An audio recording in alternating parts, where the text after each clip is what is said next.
विशेष अतिथि के रूप में जो उपस्थित है, एक महान रचनाकारा है और उनका नाम है डॉक्टर गीतांजलि श्री जी। और मैं आदरणीय गीतांजलि श्री जी का हार्दिक स्वागत और अभिनंदन करता हूं इस कार्यक्रम में। और आपको मैं दिखा दूं गीतांजलि श्री जी को, स्क्रीन पे आप देख पाएंगे उन्हें। आदरणीय गीतांजलि श्री को प्रणाम करता हूं। और आज के हमारे इस कार्यक्रम में आप विशेष अतिथि के रूप में उपस्थित हैं। आपका और भी परिचय जो पूरा है एक आप सभी दर्शकों को मैं बताऊंगा, क्योंकि यह जरूरी है कि जो गाजीपुर की विरासत है, जो गाजीपुर की संस्कृति है, जो गाजीपुर के विशेष व्यक्तित्व है, उनसे आप रूबरू हो सके। आइए मैं दीपांजलि श्री जी तो थोड़ी गीतांजलि श्री जी, बिटिया कह रही है कि दीपांजलि श्री जी नहीं है, गीतांजलि श्री जी है, बिल्कुल। और मैंने सेव भी अपने मोबाइल में नाम कर लिया है गीतांजलि श्री, तो ये गीतांजलि और दीपांजलि श्री कर दिया आपका, तो यही बता रही कि नहीं गीतांजलि श्री जी है। तो आइए मैं आप सभी दर्शकों से रूबरू और बता रहा हूँ हमारी आज की मुख्य अतिथि आदरणीय गीतांजलि श्री। आपके बारे में अगर मैं बात करूं तो आपके 5 उपन्यास माई, हमारा शहर, उस बरस, तिरोहित, खाली जगह और रेत समाधि और इसके अलावा प्रकाशित हो चुकी हैं ये। और इसके अलावा आपके 5 कहानी संग्रह अनुगूंज, वैराग्य, मार्च माँ और साकुरा, प्रतिनिधि कहानियां और यहाँ हाथी रहते थे छप चुके हैं। ये इतनी इनकी आपकी 5 मुझे लग रहा है उपन्यास हो गए, 5 कहानी संग्रह हो गए। इसके अलावा आपकी रचनाओं के अनुवाद अंग्रेजी, फ्रेंच, जर्मन, जापानी, सर्बियन, बांग्ला, गुजराती, उर्दू, इतनी सारी भाषाओं में आपकी रचनाओं के अनुवाद हुए हैं। आप इसी बात से लगा सकते हैं, अंदाजा लगा सकते हैं कि आदरणीय गीतांजलि श्री के कलम की ताकत क्या है और आदरणीय गीतांजलि श्री जी के विचारों की ताकत क्या है। आपके विचार जब इतने अच्छे हैं जिसको सभी लोग छापने के लिए तैयार हैं और उसका अनुवाद भी हो रहा है, तो निश्चित तौर पे आप एक महत्वपूर्ण व्यक्तित्व हैं। इनका एक शोध ग्रंथ भी प्रकाशित हुआ है, between two worlds an intellectual biography of Premchand. ये आपका शोध वर्क है। और शिबू जी भी कुछ बताएंगे आदरणीय दीपांजलि जी के बारे में। शिबू जी। जी धन्यवाद आनंद अमित जी। आपकी बात को आगे बढ़ाते हुए मैं आदरणीय के बारे में कुछ जानकारी साझा करना चाहता हूं अपने दर्शकों से।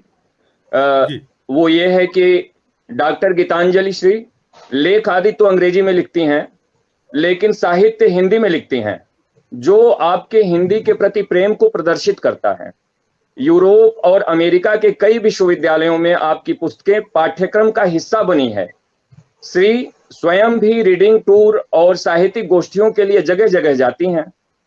आपको कृष्ण बलदेव वैद्य पुरस्कार, इंदु शर्मा कथा सम्मान, हिंदी अकादमी साहित्यकार सम्मान और द्विजदेव सम्मान के अलावा Japan foundation, Charles Wallis trust, UK, Bharat सरकार के संस्कृति मंत्रालय, नान फ्रांस स्थित उच्च संस्थान तथा विला बेल्टबर्टा जर्मनी की फेलोशिप भी मिली है। तो इसके आगे अमित जी कंटिन्यू करें। बिल्कुल बिल्कुल। और आदरणीय स्कॉटलैंड, स्विट्जरलैंड, जर्मनी, इन सब जगहों पे फ्रांस राइटर इन रेजिडेंसी रह चुकी हैं। आपकी जो संवेदनाओं के साथ हास्यपूर्ण अंदाज जो है लिखने का, वो बिल्कुल सभी को अच्छा लगता है। और साथ साथ आपको बता दूं कि आप जो है आपकी जो थी रेत समाधि, खास तौर पे सराहा गया था इस पुस्तक को, और लीक से हटकर चलने वाली महागाथा है जिसमें निरे की सरहदों का रचनात्मक अतिक्रमण होता है। भाषा के स्तर पर, शिल्प शैली में, उम्र की कैफियत का, लिंग भेद का, साधारण असाधारण का और राष्ट्रों की खून से रंगी सीमा रेखाओं का भी। रेत समाधि को पेन इंग्लिश का ट्रांसलेशन अवार्ड मिला है। आप इस बात से अंदाजा लगा सकते हैं कितनी महत्वपूर्ण पुस्तक थी। और इसका फ्रांसीसी में उपन्यास पेरिस से भी छपा है, आपका अंग्रेजी में लंदन से छपा है। तो शिबू जी, ये इतनी सारी उपलब्धियां हैं आदरणीय गीतांजलि से, लगता है कुछ और बची हैं, वो आप जी बिल्कुल। और आदरणीय के बारे में थोड़ी सी बात और मैं आपके साथ साझा करना चाहूंगा कि डॉक्टर गीतांजलि श्री थिएटर के लिए भी लिखती हैं, इस बात को मैं दोहरा रहा हूं। और विवादी नाटक ग्रुप से जुड़ी हैं। दिल्ली स्थित नेशनल स्कूल ऑफ ड्रामा में भी आपने नाटक तैयार किए हैं और आपकी कृतियों का एनएसडी के रेपटारी कंपनी एवं अन्य अनेक निर्देशकों द्वारा नाट्य रूपांतर किया गया है। इनके द्वारा किए गए नाट्य रूपांतरणों का मंचन देश विदेश में अनेकों जगह अनेकों बार हुआ है। तो ये हम लोगों का गाजीपुर का सौभाग्य है और मैं कहना चाहूंगा कि हम आपके गाजीपुर के हैं, हम आपके छोटे हैं, आप हमारी बड़ी हैं। तो आज के कार्यक्रम में एक हमारी संरक्षिका के रूप में भी हैं, आपकी नजर के नीचे हम लोग ये कार्यक्रम कर रहे हैं। बहुत बड़ा सौभाग्य है, अंदर से हम लोग फूले नहीं समा रहे हैं। तो अब कार्यक्रम को आगे आनंद अमित जी। मैं बिल्कुल और आदरणीय आपका स्वागत है इस पटल पर, हिंदी श्री पर।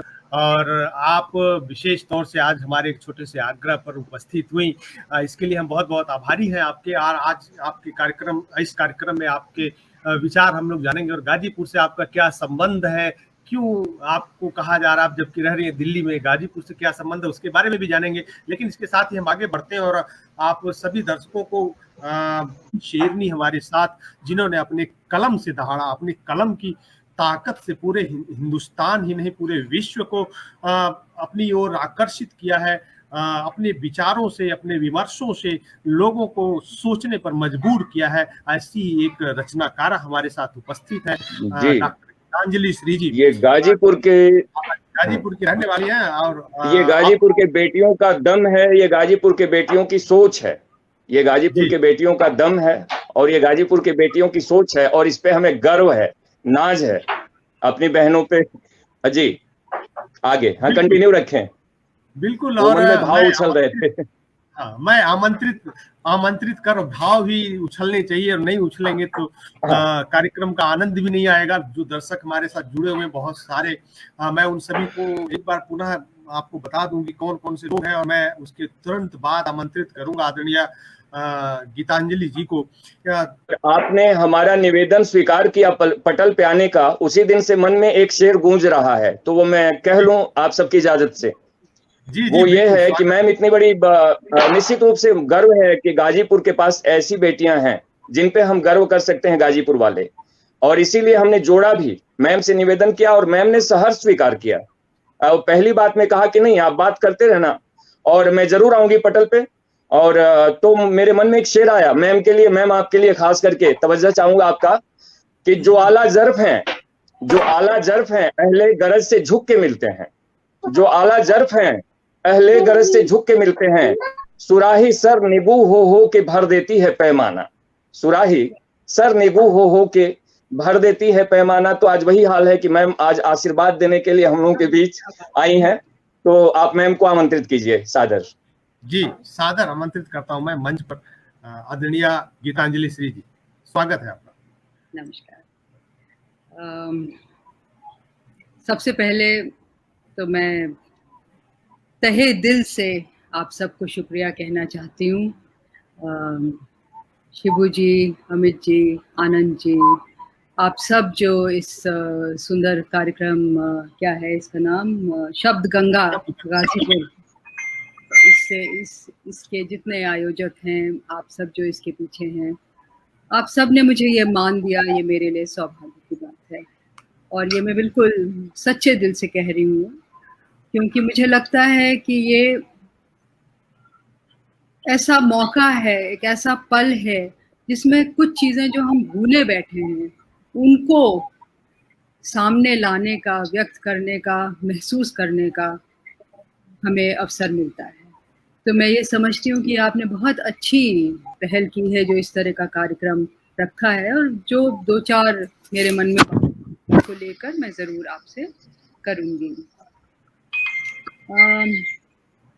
अभी जिन दोनों लेखिकाओं, कवित्रियों को सुना, उनको भी बहुत बहुत बधाई, बहुत शुभकामनाएं, और बहुत अच्छी कविताएं थी। उन्होंने जो संवेदना व्यक्त की है, जिसको हम समझते हैं साधारण स्त्री, उसके प्रति अपनी अस्मिता की खोज एक साधारण स्त्री भी जिस तरह करती है, और जिन कामों को हम बिल्कुल ही रोजमर्रा के मामूली काम समझते हैं, उनके बीच उसका अपने व्यक्तित्व को किस तरह से वो पाती है, तलाशती है, इसको जोड़ पाना बहुत सुंदर बात थी और आप दोनों ने ये किया और मैं आपको बधाई देती हूँ। मैं आपके बारे में अभी ज़्यादा जानती नहीं हूँ, लेकिन मैं ये कहूँगी कि अगर आप जो भी करें आगे ज़िंदगी में, साहित्य के सहारे तो उसको जीविका बना के रहना मुश्किल होता है, तो ज़रूर और चीज़ें भी करनी पड़ती हैं, मगर कभी भी साहित्य को छोड़िए मत। उससे जिसको भी ये काबिलियत हासिल है कि वो साहित्य में, रचना कर्म में कोई योगदान उसका हो सकता है, उनको उसे कभी छोड़ना नहीं चाहिए, क्योंकि साहित्य की समाज को, इंसान को बहुत ज़रूरत है। वही हमें परिष्कृत करता है, वही हमको, हमारे अंदर चेतना जगाता है, हमको संवेदनशील बनाता है। और हम औरतें जो चीज़ें कहती हैं उससे शायद पुरुष भी संवेदनशील होते चले जाएंगे। तो ये बहुत ज़रूरी है कि हम सब इससे जुड़े रहें। साहित्य को आप कभी ना छोड़िएगा। मैं आपको आपसे ये गुजारिश भी करती हूँ और आपको बहुत बहुत आशीर्वाद देती हूँ। खूब आगे जाइए अपनी साहित्यिक यात्रा में आप दोनों। मैं आपसे, आप लोग गाजीपुर की हैं तो गाजीपुर का नाम तो आप रोशन करेंगी ही अपने काम से, मगर आप दोनों स्त्रियां हैं तो आप हम स्त्रियों का माथा भी गौरव से ऊंचा कर रही हैं। तो बहुत बहुत बधाई और आशीर्वाद। अब आज के शाम और मेरी शिरकत पे आया जाए। अब मुझे आप लोगों ने बुलाया है क्योंकि मेरा गाजीपुर से कोई संबंध है ज़रूर, पर बेहद निराला, ये मैं आपको बता दूं। जी जी जी। अब किस तरह से, कुछ अफसोसजनक बात है कि मैं बचपन के बाद कभी गाजीपुर नहीं लौटी। पिताजी मेरे गाजीपुर के ही थे। वहाँ पे जो गांव है गुणौर, वहाँ गुड़ौर मोहम्मदाबाद जी बिल्कुल। बचपन में तो मैं गई वहाँ, उसके बाद से वापस नहीं लौट पाई, जिस बात का मुझे बहुत अफसोस है। जितना अफसोस मुझे इस बात का है कि आपका ये सुंदर कार्यक्रम एक ऐसे वक्त में हो रहा है जब हमें सब कुछ ऑनलाइन करना पड़ता है, वरना शायद मौका मिलता आज गाजीपुर आने का और मैं बहुत खुशी से आती। बिल्कुल, आप गाजीपुर आएंगी और आपको हमारा आग्रह अभी से स्वीकार कर लीजिए कि आपको गाजीपुर में जब ये सब कार्यक्रम शुरू हो जाएगा, हाँ इंशाअल्लाह ये सब हो। नहीं चलिए, बिल्कुल मैं बहुत खुशी से आऊंगी।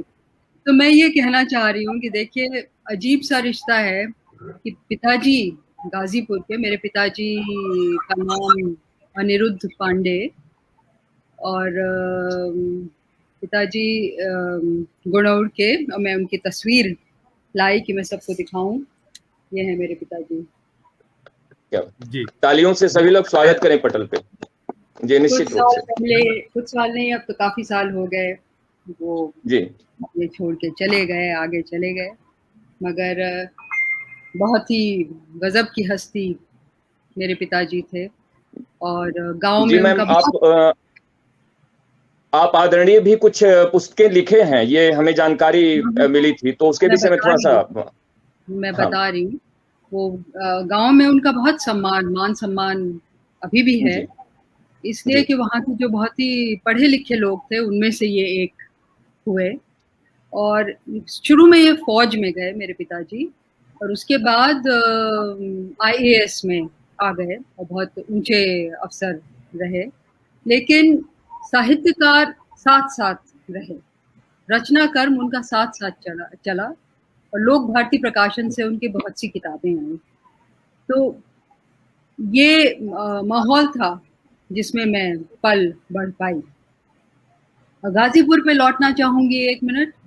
मैंने आपसे कहा कि मेरा उससे अजीब सा संबंध है कि मैं वहां लौटी नहीं कभी, लेकिन यहाँ मैं एक कहावत आपको सुनाना चाहती हूँ, अंग्रेजी की है, ऑस्ट्रेलिया में कहा जाता है। ऑस्ट्रेलिया के जो जंगल हैं उसको बुश बोलते हैं। तो कहावत है कि you can take them out of the bush but you can not take the bush out of them. तो मैं सोचती हूँ ये मेरे पे बहुत लागू होता है कि आप मुझे गाजीपुर और गणौर से तो निकाल ले गए, लेकिन वो मुझ में से नहीं आप निकाल सकते हैं। गणौर और गाजीपुर मुझ में आबाद हैं और आबाद रहेंगे, और जी। बहुत से कारण हैं जिन कारणों से ऐसा होने पाया, वो मैं आपको बताती हूँ। तो उसमें एक तो मेरे पिताजी हैं। पिताजी इस तरह के थे, बार बार वो गांव जाते थे, और गांव का बहुत कुछ, मतलब वो बहुत उससे अलग भी हो गए, और हम लोगों को भी उनकी जिंदगी ने काफी दूर कर दिया गांव से। हम शहर में आ गए, फिर बड़े शहर में आ गए, फिर देश से विदेश में भी आना जाना होने लगा, लेकिन वो जुड़ाव उनका हमेशा जबरदस्त रहा गाजीपुर से और अपने गांव से। और वो जो जुड़ाव है वो हमारे घर के माहौल में छाया रहता है, और गांव से हमारे रिश्तेदार बराबर आते जाते रहे। उनमें हमारे चाचा चाची और बुआ और भैया भाभी, चचेरे भाई बहन, भतीजे भतीजी, ये सब आते जाते रहते थे हमारे यहाँ। तो इसका नतीजा क्या हुआ कि जो गांव के बहुत से चित्र थे, बहुत सी ध्वनियाँ थी, बहुत से सपने थे उन लोगों के, खासकर औरतों के, और वहाँ की जो भाषा थी, वहाँ का जो खान पान था, वो सब हमको बराबर मिलता रहा। और इतना कि मैं आपको बताऊं कि भोजपुरी मैं बहुत सुनती रही हूँ बचपन से। अब थोड़ा दूर हो गई हूँ, लेकिन भोजपुरी सुनती रही हूँ, समझती रही हूँ, और पसंद करती रही हूँ। बोलने की हिम्मत नहीं रही, क्या बात। लेकिन इतना वो मेरे पे हावी था कि कहीं ना कहीं घूम फिर के आप पाएंगे कि मेरे साहित्य में वो चला आता है। कोई ना कोई एक किरदार मेरे कहानी में या उपन्यास में होता है। कोई बूढ़ी होती है, कोई बूढ़ा होता है जो भोजपुरी में ही बात करती है। वो लिंक रहा। और खान पान का तो मैं आपसे क्या जिक्र करूं। गांव से जब ये आते, जो चीजें लाते, बताऊं आपको कि वो मेरे लिए बिल्कुल आप सपने से ज्यादा खूबसूरत, और सपना जो सच होता है। और यहाँ पे एक विशेष व्यंजन होता है गीतांजलि जी, आदरणीय, बाटी चोखा। उसका कभी स्वाद लिया? मैं आपको बता रही हूँ ना, मैं इसी सब पे पली बढ़ी हूँ। लोगों को यकीन नहीं होता है, यकीन नहीं होता लोगों को कि मैं ये सब जानती हूँ। लेकिन वो जो मिर्चे का वो भरवा अचार जो होता है, बड़े लाल मिर्च उधर के, फिर जो फूल बढ़िया पापड़ वहां से आए, राब मुझको इतना पसंद था, सत्तू, क्या बात है, लड्डू, बाजरे के लड्डू, और ये लाई के लड्डू, और ढूंढी, और फिर जो आके लोग बनाते भी चीजें, हमारे रिश्तेदार, और हमारे घर में भी बहुत जमाने तक बनती रही। अभी भी भाभी वगैरह बना देती है, लेकिन माँ हमारी अब 95 की हो गई है, तो वो नहीं अब बनाती हैं। तो ये सब आप जो बोल रहे हैं, बाटी चोखा हमारे यहाँ खूब बनता था। बाहर अंगीठी जलाकर उसमें तसले में कोयले डालकर, कोयले नहीं, कंडे, तो कंडे, जी बिल्कुल, कंडे। तो वो सब, तो बाटी चोखा, डुस्का, पता नहीं क्या क्या, मतलब मकुनी, मैं इसी पे पली बढ़ी हूँ। इस कदर मैं आपसे कहूंगी कि मुझे ये चीजें ज्यादा रास आती हैं, जो बाद में मैं चीजें शहर में और विदेश तक की चीजें खाती पीती रही हूँ, उनसे कहीं ज्यादा मुझे आज भी ये चीजें ही पसंद हैं।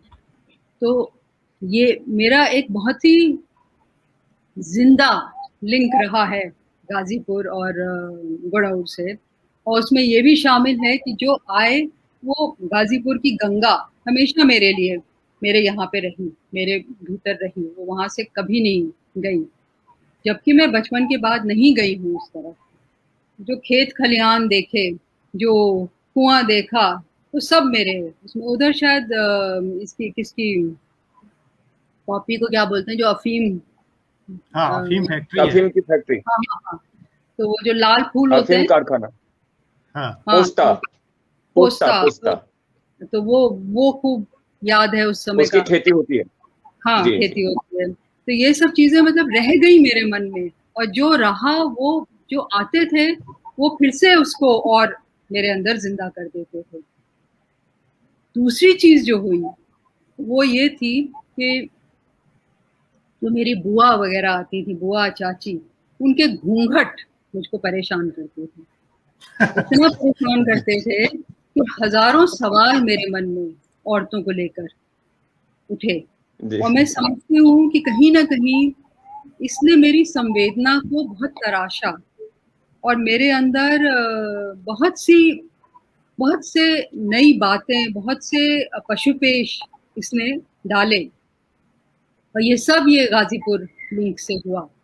और मैं इसको मानती हूँ कि ये तो बहुत ही एक वरदान है। वरदान इसलिए मानती हूँ कि इसने मुझे मेरी जड़ों से जोड़ा, इसने मेरे होने की नींव पुख्ता की, इसने मुझे मेरी परंपरा से जोड़ा, इसने मुझे संस्कार दिए, विवेक भी दिया कि इसमें चुनाव करो, क्या सही है क्या गलत है उस पर सोचो, उसे खंगालो, आगे तुम भी तय करो, कुछ है इसमें जो कि छोड़ना चाहिए, बदलना चाहिए। लेकिन ये सब मुझे इस परंपरा से और इस जुड़ाव से और जड़ों से जो मैं गहराई में उतर पाई, उसी से मिला। तो मैं इसके लिए शुक्रगुजार हूँ अपने माता पिता के प्रति कि उन्होंने ये रिश्ता हमारा कायम रखा। इस पर माता का भी नाम आया तो मैं इतना जरूर आपसे कह दूं कि मैं अपने पिता की पुत्री जरूर हूँ, उस नाते गाजीपुर की हूँ, गुड़गांव की हूँ, लेकिन मैं अपनी माँ की भी बेटी हूँ, इसलिए मैं जंघई गांव की भी हूँ, जो मेरी माँ का गांव है बनारस के पास। बिल्कुल, जंघई जो है, मुझे लगता है कि अभी फिलहाल वो इलाहाबाद में है, हो सकता है, मुझे ये याद है बस कि वो बनारस के रास्ते में पड़ता है। ये पब्लिकेशन जो है मुझे ठीक से याद है, वहां भी नहीं लौटी।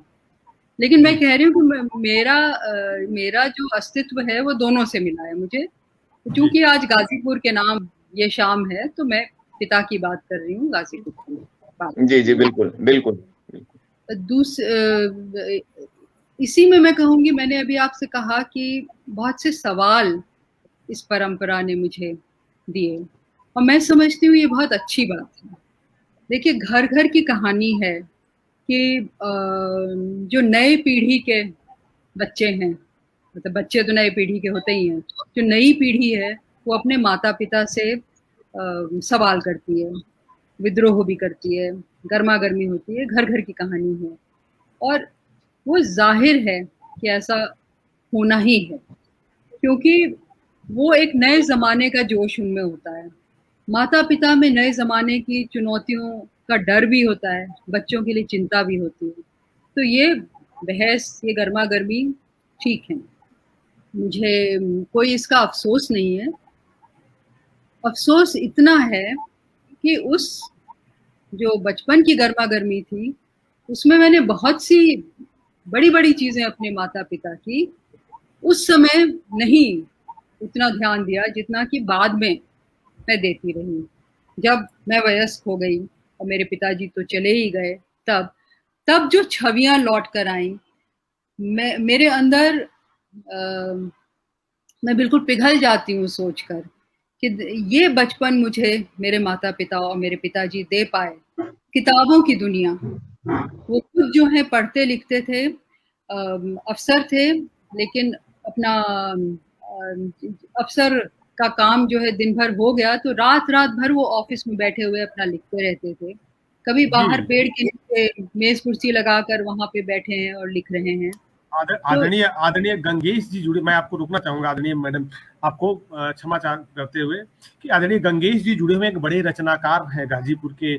मुझे लगता है कि एक धरोहर है ये, और वही धरोहर आप भी हैं गाजीपुर की। आज हम लोग चर्चा कर रहे हैं, हर बार किसी न किसी चीज की चर्चा करते थे, किसी के बारे में चर्चा करते थे, लेकिन आज हमारे जो चर्चा का विषय आप स्वयं है, क्योंकि आज के हमारे विशेष अतिथि भी आप हैं। और आज हमारे इस चर्चा और इस कविता और इस कवि सम्मेलन, जो भी आप कह लें, इन सभी का जिस पे हमें चर्चा करनी है वो भी आप हैं। और सबसे बड़ी बात कि आप अपने मुंह से ही सब कुछ हमें बता रही हैं, अपने मुखार बिंदु से हमें बता रही हैं। उन घटनाओं को हम नहीं विस्तार दे पाते जो आप बता रही हैं, और वो निश्चित तौर पे हम सभी को और हमारे दर्शकों को बहुत लाभान्वित कर रहा है। और मैं आपको बता दूं, अभी बता रहे थे आदरणीय गंगेश जी की आपके पिताजी की लगभग 6 या ऐसे कुछ बता रहे थे कि उपन्यास आए हैं, और ये भी बता रहे थे कि हाँ, इन्होंने बताया कि 6 उपन्यास, आधा दर्जन उपन्यास बता रहे हैं, और कहानी संग्रह बहुत सारे प्रकाशित हुई हैं।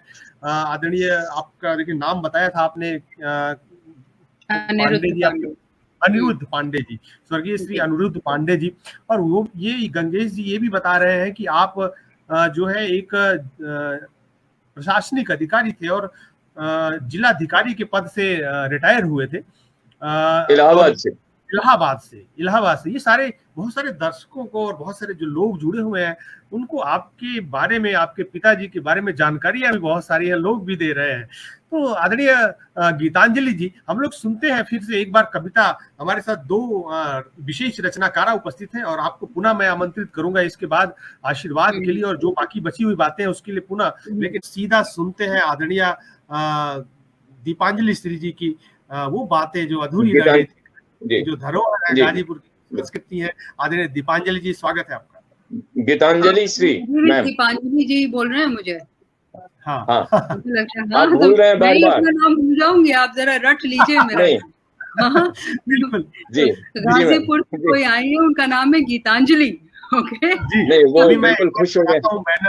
बैनर लगा देता हूँ फिर। हाँ, डॉक्टर गीतांजलि चलिए जी, गीतांजलि, बिल्कुल। नहीं, मैं अब आपका ज्यादा समय मैं नहीं लूंगी। मैं देख रही हूँ कि कार्यक्रम का वक्त वैसे भी खत्म हो रहा है जी। मैं बातें दोहराने की तो अब कोई जरूरत है नहीं, और अपने बारे में भी मैं बहुत ज्यादा नहीं कहना चाहती हूँ। गाजीपुर से मेरा जो जुड़ाव है और जिस तरह से है और जितना गहरा है वो मैं आपको बता ही चुकी हूँ। आपने अभी अबला की बात करी, और हमारी आज की जो लेखिकाएं उन्होंने सब औरत और उसकी अस्मिता की चाह और शक्ति की बात करी। तो मैं बस इतना जिक्र कर देना चाहती हूँ कि मेरा एक उपन्यास है, पहला उपन्यास है माई जी।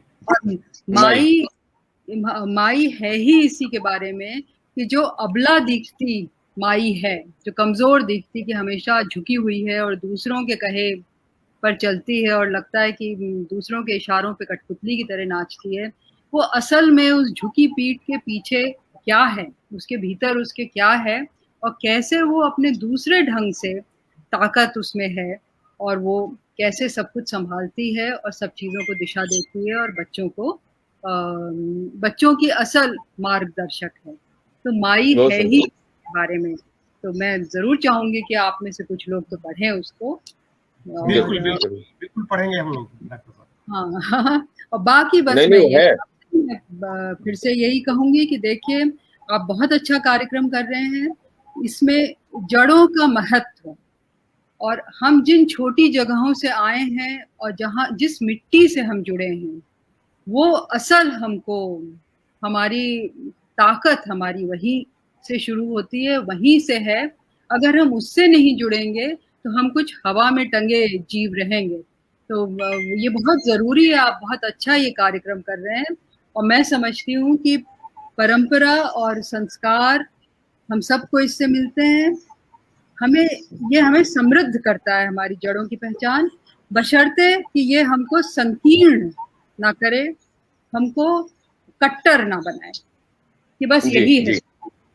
इससे हमें बचना है, हमको इसे गहराई से इससे जुड़ना है और विवेक के साथ जुड़ना है। तो ये ज़रूर बहुत ही अच्छी चीज़ है, और मैं आपको बहुत बहुत बधाई देती हूँ कि आपने ये सोचा, आपकी ये परिकल्पना रही, और आप ये अच्छा कार्यक्रम कर रहे हैं, और खूब आगे जाए आपका ये कार्यक्रम। बस मुझे इतना ही कहना है, और सबको दुआ, आप सबको मेरा बार बार आशीर्वाद और धन्यवाद जी।